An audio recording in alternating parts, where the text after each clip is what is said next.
નમસ્કાર દર્શક મિત્રો, ભારત ટાઈમ્સ ન્યૂઝના ખાસ કાર્યક્રમ મની મેટરમાં આપનું સ્વાગત છે. આજે આપણી સાથે જોડાયા છે શ્રી હિરણભાઈ, જે ફાઇનાન્શિયલ એક્સપર્ટ છે. નમસ્તે હિરણભાઈ. હિરણભાઈ, મ્યુચ્યુઅલ ફંડ એટલે શું? મ્યુચ્યુઅલ ફંડ એક એસેટ મેનેજમેન્ટ ટ્રસ્ટ હોય છે, જે સેબી દ્વારા એપ્રૂવ થયેલું હોય છે. અને એમાં સેબીના જે ધારાધોરણ પ્રમાણે એક કામ કરે છે.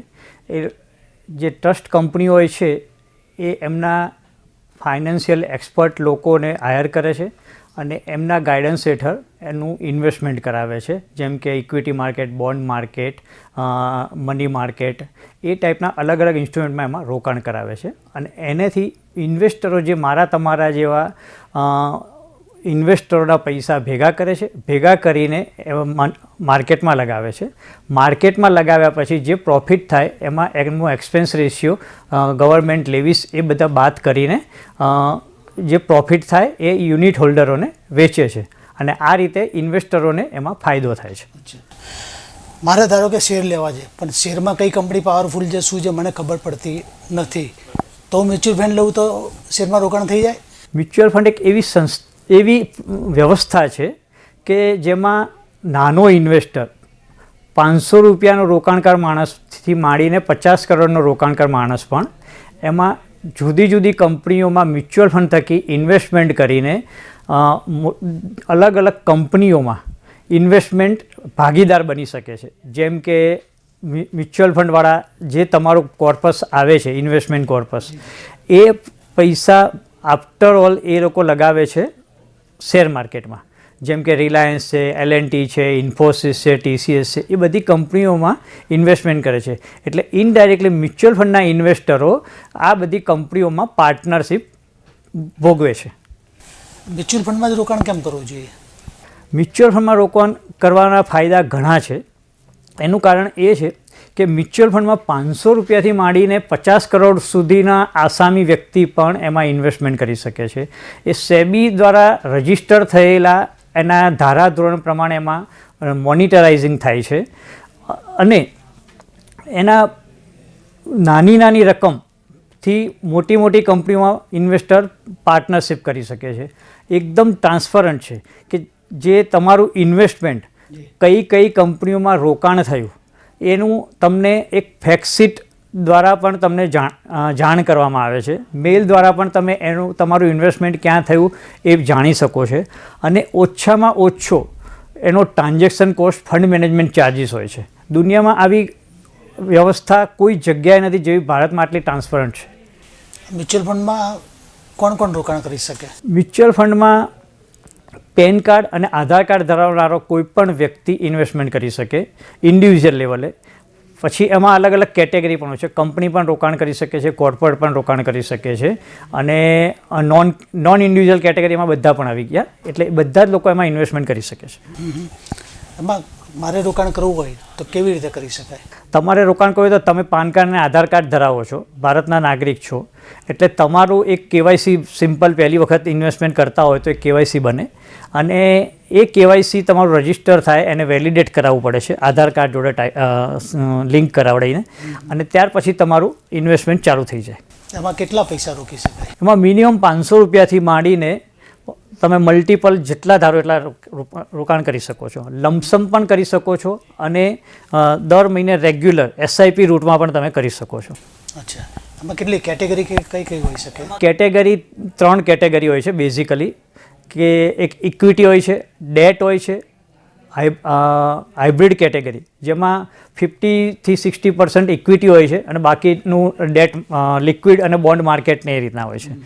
અને બીજું એનેથી આગળ કે ગોલ બેઝ સિચ્યુએશન ટાઈપના ફંડો હોય છે.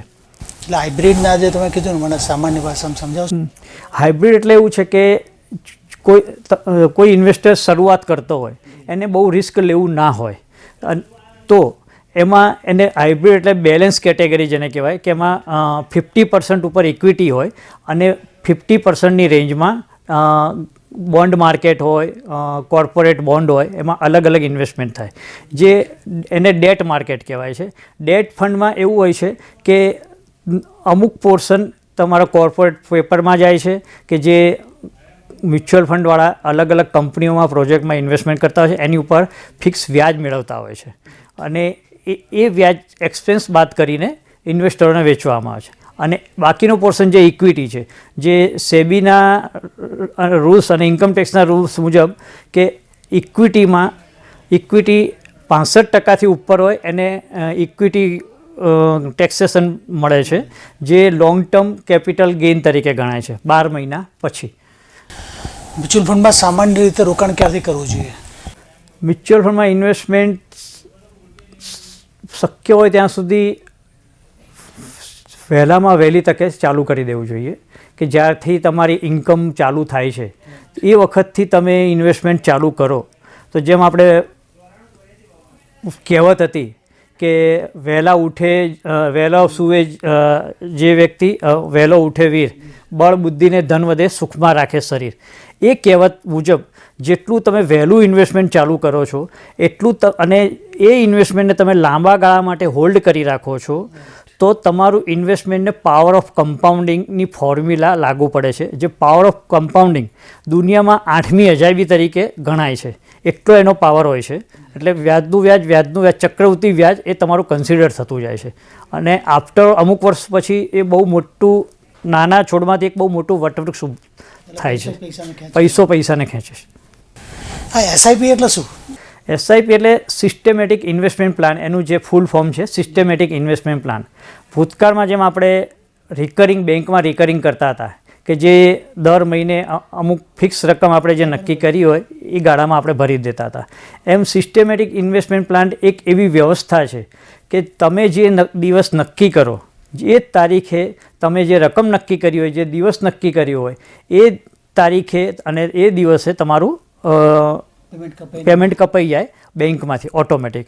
એટલે એનાથી ફાયદો શું થાય કે માર્કેટ કન્ડિશન અપ ડાઉન ગમે તે હોય, તમારું ઇન્વેસ્ટમેન્ટની એવરેજ થાય. રૂપી એવરેજિંગ કોસ્ટ જે કોમર્સનો નિયમ છે એ નિયમ તમને એમાં એપ્લાય થાય છે અને માર્કેટ ઊંચું હોય ત્યારે ઓછા યુનિટો મળે છે, માર્કેટ નીચું હોય ત્યારે વધારે યુનિટો મળે છે. એટલે તમારી એવરેજિંગ થઈ જાય છે અને આ ડિસિપ્લિન વેમાં ઇન્વેસ્ટમેન્ટનો એક મોટામાં મોટું શસ્ત્ર છે. મને તો ખ્યાલ નથી મ્યુચ્યુઅલ ફંડ શું છે, એમાં રોકાણ કરવું, સલામત કરવું, કોઈ જોખમ કરવું એમાં? મ્યુચ્યુઅલ ફંડ બેઝિકલી બજારના જોખમોને આધીન છે. સલામત તો ના કહી શકાય, કારણ કે તમે એડ જોતા હશો કોઈ પણ મ્યુચ્યુઅલ ફંડ્સની, એમાં લખીને આવે જ છે mutual fund is subject to market risk. જેમ સિગરેટમાં જે cigarette smoking is injuries to health, બરાબર, એમ આમાં પણ એક ટેગલાઇન લખીને આવે છે mutual fund is subject to market risk. તો સલામત, જેમ તમે લાંબો સમય ઇન્વેસ્ટમેન્ટ રાખો એમ તમારી નુકસાન થવાના ચાન્સીસ ટકાવારી ઘટતી જાય છે. એટલે જ અમે દરેક ઇન્વેસ્ટરને જ્યારે ઇન્વેસ્ટ કરવા આવે ત્યારે સલાહ આપીએ છીએ કે મ્યુચ્યુઅલ ફંડમાં મિનિમમ તમારે 5 વર્ષનો હોરાઇઝન રાખીને જ ઇન્વેસ્ટમેન્ટ કરવું જોઈએ, જેથી કરીને નાની મોટી જે અપડાઉન્સ આવેલી છે માર્કેટની એ એમાં એબ્સોર્બ થઈ જાય. મ્યુચ્યુઅલ ફંડમાં કોઈ એવું ખરું ગેરંટેડ હોય? ગેરંટી શબ્દ મ્યુચ્યુઅલ ફંડમાં નથી વપરાતો બેઝિકલી, કારણ કે ઇક્વિટી માર્કેટ લો એ પણ માર્કેટ રિલેટેડ છે, ડેટ કે બેલેન્સ ફંડ લો છો એ પણ માર્કેટ રિલેટેડ જ છે. એમાં નાના મોટા અપ્સ ડાઉન આવતા હોય એટલે એમાં કોઈ ગેરંટી નથી હોતી. પરંતુ મ્યુચ્યુઅલ ફંડ છતાં પણ મ્યુચ્યુઅલ ફંડ એક એવું ઇન્સ્ટ્રુમેન્ટ છે કે જે ઇન્ફ્લેશનને કંટ્રોલ કરે છે. કે આજે ડે બાય ડે રૂપિયો ઘસાતો જાય છે, તો આજની ફ્યુચર વેલ્યુ, તમે આજના રૂપિયાની ફ્યુચર વેલ્યુ ગણો તો એ દિવસે રૂપિયો ઘસાતો જ જવાનો છે. જેમ કે તમે બેંક એફડી કરો છો તો બેંક એફડીમાં પણ તમારું ઇન્ફ્લેશન તમને બીટ નથી કરી શકતું એનું રિટર્ન. તો મ્યુચ્યુઅલ ફંડ એક એવું ઇન્સ્ટ્રુમેન્ટ છે કે જે ઇન્ફ્લેશનને બીટ કરે છે અને ટેક્સ એફિશિયન્ટ રિટર્ન પણ સારું આપે છે. એટલા માટે મ્યુચ્યુઅલ ફંડ જ એક અત્યારે એવું ઇન્સ્ટ્રુમેન્ટ છે કે જે ઇન્ફ્લેશનને પણ કંટ્રોલ કરી શકે છે અને સંપત્તિનું પણ એમાં સર્જન થાય છે. તો એફડી સારી કે આ સારું? ના, એફડી એક ઇમરજન્સી ફંડ તરીકે યુઝ કરાવી શકાય અને એફડીમાં જે રિટર્ન આવે છે એ ટેક્સેશન એના જુદા જુદા ટેક્સ સ્લેબ પ્રમાણે આવે છે. અને એમાં તમારું ફિક્સ ટાઈમ લોકિંગ થઈ જાય છે. જ્યારે મ્યુચ્યુઅલ ફંડ્સમાં એવું છે કે માર્કેટનું રિસ્ક છે, પરંતુ માર્કેટ લોંગ ટર્મમાં ડે બાય ડે ઇન્ફ્લેશન પ્રમાણે આગળ વધતું જ જાય છે. જેમ કે આપણો સેન્સેક્સ 1979માં 100થી ચાલુ થયો હતો, અત્યારે આપણો સેન્સેક્સ ઓલમોસ્ટ 70,000 થી 72,000ની રેન્જમાં છે. બરાબર છે. એટલે મ્યુચ્યુઅલ ફંડ આગળ વધતા તમને રિટર્ન સારામાં સારું આપી જ શકે. બચત મ્યુચ્યુઅલ ફંડમાં કેટલી બચત કરવી જોઈએ? મ્યુચ્યુઅલ બચત ડિપેન્ડ્સ. એમાં એક પરિબળ ધ્યાન રાખવાનું છે કે તમારી આવક અને ખર્ચની મર્યાદા, એ બે વસ્તુ માઇનસ કરીને જે વચ્ચે એ રીતે બચત થાય. પરંતુ પહેલાં એવું એ રીતે કહેવાતું હતું કે તમારી આવક માઇનસ તમારો ખર્ચો અને જે બચે એ બચત તરીકે ઇન્વેસ્ટ કરો. પરંતુ અત્યારનો હું તમને એ રીતનો ગુરુમંત્ર આપું છું કે આવક માઇનસ બચત ઇક્વલ ટુ ખર્ચો.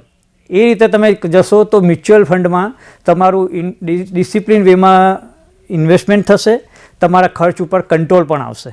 પણ આવી તો હજારો કંપનીઓ છે, મને ખબર કેવી રીતના પડે કે અમારા રાઇટ કંપની કઈ છે?